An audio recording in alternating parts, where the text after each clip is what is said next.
7 cup cake தீபாவளிக்கு எல்லாருமே செய்யக்கூடிய ஸ்வீட் ரெசிபிங்க. மைசூர் பாக்கு மாதிரி ரொம்ப சாஃப்டாகவும் 15 நிமிஷத்தில் கிளறி எடுக்கிற மாதிரி எப்படி செய்யலாங்கிறத இந்த வீடியோவில் பார்க்க போகிறோம். ஒரு பீஸை எடுத்து நான் காமிக்கிறேன் பாருங்கள். அவ்வளோ சாஃப்டாக இருக்கும்.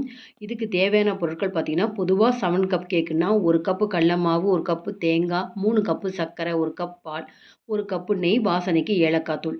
ஆனால் அது கூட ஒரு பாதி கப்பு முந்திரி பருப்பும், பாதி கப்பு நீங்கள் மில்க் பவுடரும் எடுத்து சேர்த்து செஞ்சு பாருங்கள். சீக்கிரமே உங்களுக்கு பதமும் வந்துடும்.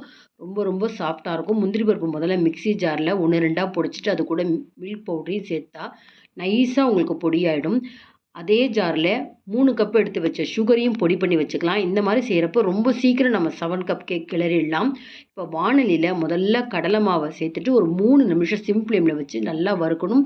நல்லா சூடு ஏறணுங்க, அந்த அளவுக்கு வறுக்கணும். தேங்காயும் சேர்த்து ஒரு நிமிஷம் வதக்கிட்டால் உங்களுக்கு கட்டி தட்டாமல் இருக்கும். கடல மாவோட மற்ற பொருட்கள் சேர்க்குறப்ப கொஞ்சம் கூட கட்டி தட்டாது. தேங்காயும் சேர்த்து 1 நிமிஷம் வதக்கினதுக்கப்புறம் எடுத்து வச்ச அந்த முந்திரி மில்க் பவுடர் சேர்க்கலாம். அடுப்பு முதல்ல நிறுத்திவிடுங்க. அதையும் சேர்த்து மிக்ஸ் பண்ணலாம். அடுத்தது பார்த்திங்கன்னா, எடுத்து வச்ச 1 கப்பு நெய் அதையும் சேர்த்து மிக்ஸ் பண்ணிவிட்டு அடுத்தது பால் சேர்க்கணுங்க. இப்போ மில்க் பவுடர் இல்லை அப்படின்னா ஒரு 3 கப்பு பாலை 1 கப்பாக நீங்கள் குறுக்கிக்கோங்க. ரொம்ப நல்லா சாஃப்டாக இருக்கும். இப்போ பாலையும் சேர்த்துட்டு இன்னும் நான் அடுப்பு பற்ற வைக்கலை. வானொலி சூட்லேயே எல்லாமே மிக்ஸ் பண்ணிட்டுருக்கேன். பொடிச்சு வச்ச 3 கப்பு சர்க்கரை அதையும் சேர்த்துக்கலாம். நல்லா ஒரு இலகி கொடுத்துருங்க. சீக்கிரம் உங்களுக்கு சர்க்கரை கரைஞ்சிடும். அப்போ நமக்கு ரொம்ப டைம் சேவ் ஆகும். நம்ம எந்த பிளேட்டில் ஸ்வீட் போட போகிறோமோ நெய் தடவி ரெடி பண்ணி வச்சுக்கலாம். பாருங்கள், இப்போ நல்லா இலகி கொடுத்துருக்கு. சீக்கிரமே சர்க்கரையும் கரைஞ்சிருக்கு. இந்த நிறமே மாறாதுங்க. நல்ல ஒரு எல்லோயிஷ் கலர் இருக்குது பார்த்தீங்களா? இதை செஞ்சு முடிச்ச பிறமே இதே நிறத்தில் இருக்கும். 5 நிமிஷத்தை நல்லா கொதிக்க ஆரம்பிச்செடுத்து அடுத்த 5 நிமிஷத்தில் கெட்டிப்படுங்க. கரெக்டாக 15ஆம் நிமிஷத்தில் பார்த்தீங்கன்னா மேலே அப்படியே பொறன்னு வெள்ளையாக வருது பார்த்தீங்களா? இது தாங்க பதம். இதுக்கு மேலே கிளறக்கூடாதுங்க. இந்த அளவுக்கு கிளறினாலே ரொம்ப சாஃப்டாக இருக்கும். வாசனைக்கு ஏலக்காய் தூளும் சேர்த்துட்டு அடுப்பை நிறுத்திட்டு இப்போ நம்ம செக் பண்ணணுங்க பதம் வந்துதான்னு. நெய் தடவின தட்டில் கொஞ்சமாக இந்த ஸ்வீட் எடுத்து போட்டுட்டு 1 நிமிஷம் கழித்து சூடு ஆறுனதுக்கப்புறம் பார்த்திங்கன்னா கையில் ஒட்டாமல் வரணுங்க.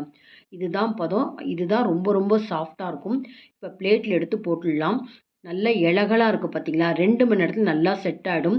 பீஸ் போடக்கூடிய எந்த ஒரு ஸ்வீட்ஸுமே பதம் வரல அப்படின்னா அதுக்கு எப்படி நம்ம அந்த பதம் வர வைக்கலாம் அப்படிங்கிறதுக்கு ஃபுல் வீடியோவில் நான் அந்த டிப்ஸு சொல்லியிருக்கேங்க.